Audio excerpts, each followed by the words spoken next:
Hey, Gary here. Welcome to BookMob episode 92. Today I'm going to be talking about The Tenant of Wildfell Hall by Anne Brontë, because last episode I did my episode on Wuthering Heights and the response to how the film of Wuthering Heights is about romance, whereas the book Wuthering Heights has nothing to do with romance. Then, if you read The Tenant of Wildfell Hall by Anne Brontë. Now, this is a romance, and it's a romance in the old-fashioned sense. It's a book that builds and builds and builds and builds because you never know if it's going to work out. There is romance. I don't know why that is. They make Heathcliff, Gilbert Markham, who's the protagonist, the romantic love-lusty male protagonist in The Tenant of Wildfell Hall.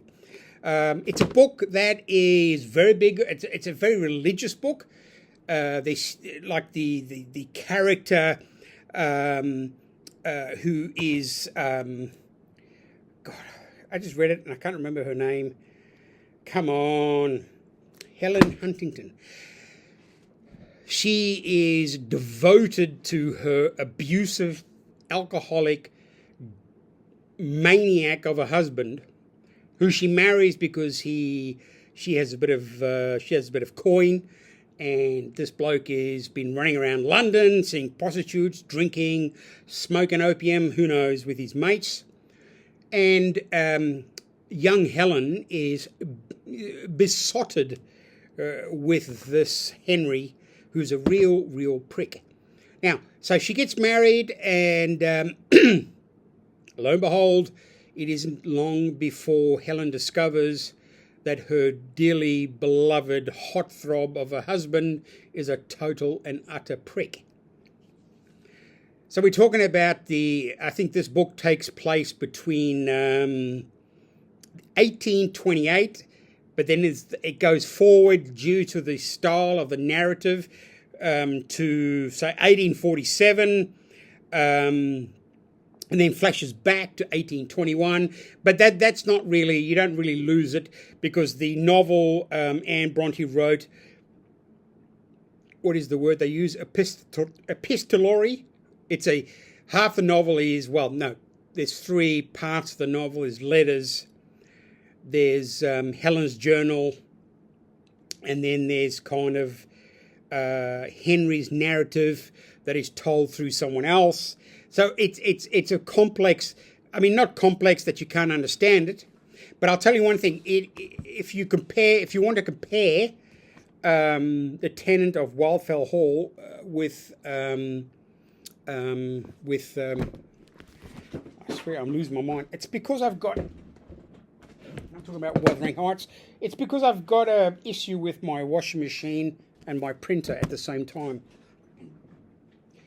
Both of those robots really, I don't know, they don't, anyway. So, in Wuthering Heights, it's a very, very quick, easy narrative read. It's enjoyable, it's entertaining, whereas this novel is ponderous. The narrative is thicker and deeper.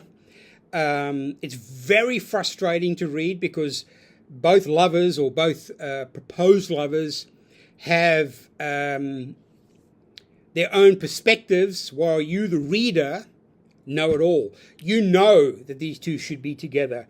You can see why they're not together. You can work out this is what they need to do to be together. But Anne Brontë writes this really frustrating tale of a woman who is so obsessed with her marriage vows that after years and years of abuse, of being taken totally and utterly for granted, to being treated like a total and utter creep by her poisonous, nasty husband. I mean, there's one thing about the Brontes is they really knew how to write bastard men.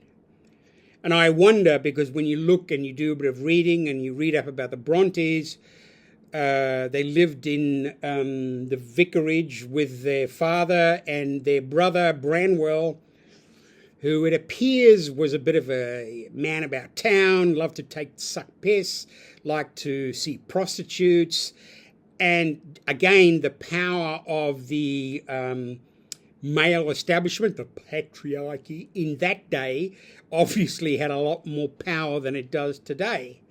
So when you see Helen continually, page after page after page, being sucked in by this Henry fellow, you do kind of lose respect for her as a character. You do go, come on.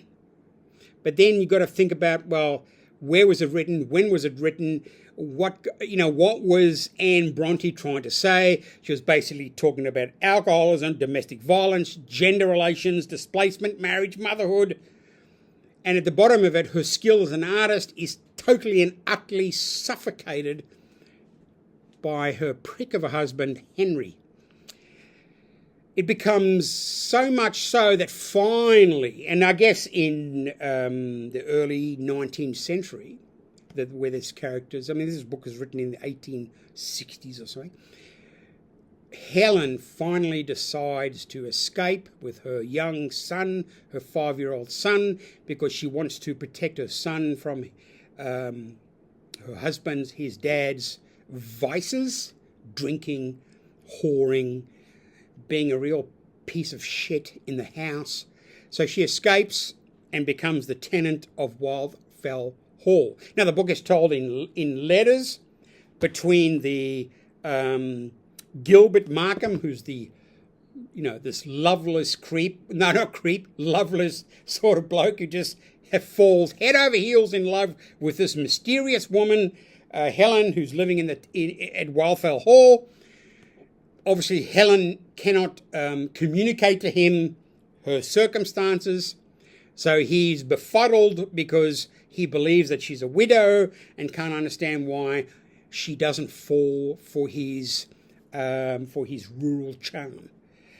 And that's part of the novel. And the novel is written in the present, about the past, and in the future. It's very, again, man, the Bronte sisters I'd love to have been in their circle, in their little rural home, wherever they lived in the early 19th century. We're talking about these three sisters, Anne, Emily, and Charlotte. Charlotte, the more prolific, because she lived longer, of the Bronte sisters. And Anne Brontë, again, Charlotte, after Anne's death, early death, I think at 29 or something, Charlotte took hold of the same way she did with Wuthering Heights, and I don't know exactly what happened, but she disapproved of both her sisters, Emily's and Anne's approach to literature, and how they both wrote narratives about nasty men who were pieces of shit, whereas Charlotte was more aware of the commercial aspects of how those books would sell, because she realised, men are not going to like these books read by their wives about nasty men. So she really tried to let people know that her sisters, Emily and Anne, were kind of sort of a bit funny in the head. Again, I don't know. That's just my supposition. I'm not a professor of English literature. All I know is that in the last couple of weeks, I've read Emily Brontë, Wuthering Heights, The Tenant of Wildfell Hall by Anne Brontë, and both of these novels are fantastic, brilliant, well-read, should be read by people, particularly in the sense that they are by women who are living in a period of history in the 40s, 50s, 60s, who are living under a situation where they had to publish books under pseudonyms, that they couldn't really... the brilliance of the narrative, the writing, the intelligence, the intellect is kind of lost on an entire generation because they were women. Well, I'm just saying that's the way it was. It's not now. It's the opposite now. It's almost like every woman is a writer, and there seems to be a strong female presence in literature, and that male writers, I'm not saying there's no male writers, I'm just saying if you go to bookshops, if you just count the gender, the male-female difference, you'll find a lot of contemporary writers, and maybe readers, are female. All I'm saying is this is a great novel. It is a tough read. There is a strong religious Christian overtone because Helen is extremely into her faith, and it's very frustrating. There's almost a sense of, I don't know if it's still PC, there is that sense of the battered woman syndrome. Because when her husband gets sick, she returns to look after him. And even then, while this prick is dying and he still treats her like total shit. She does have a one-up on him. She gets him to sign something about she'll look after him if he survives.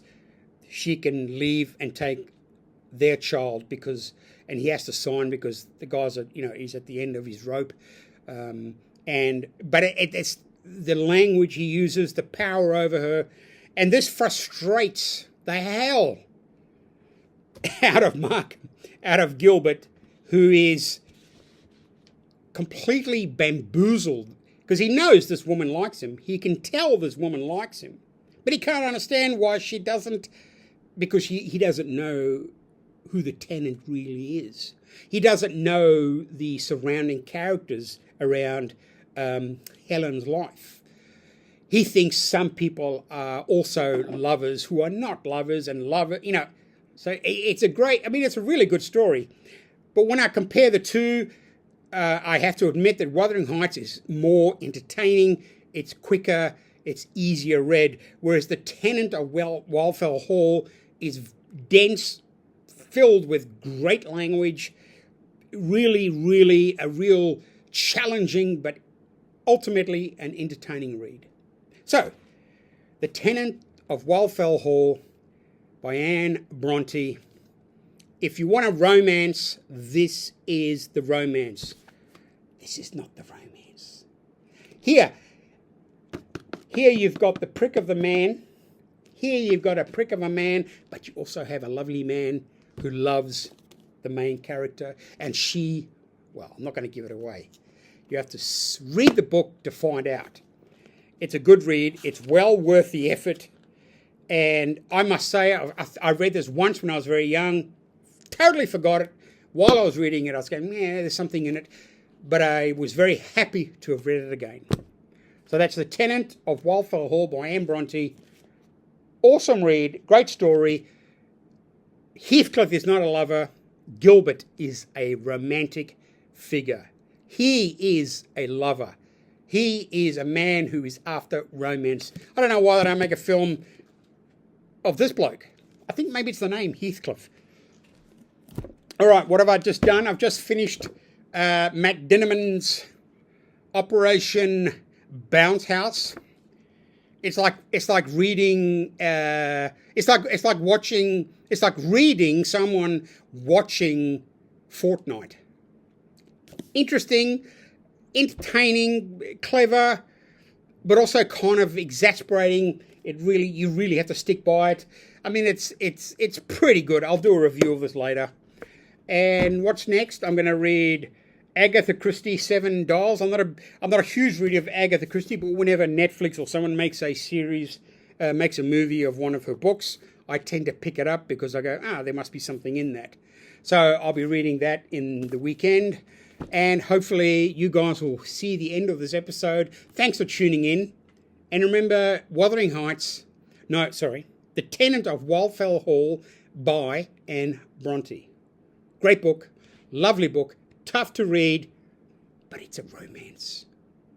And who doesn't love romance? Right, thanks for watching. That's it for today. And remember, buy some books, read some books, swap books, find books, give away books. Just read. Reading is good. It's good for your brain. And anyway, thanks for coming. I'll see you next time.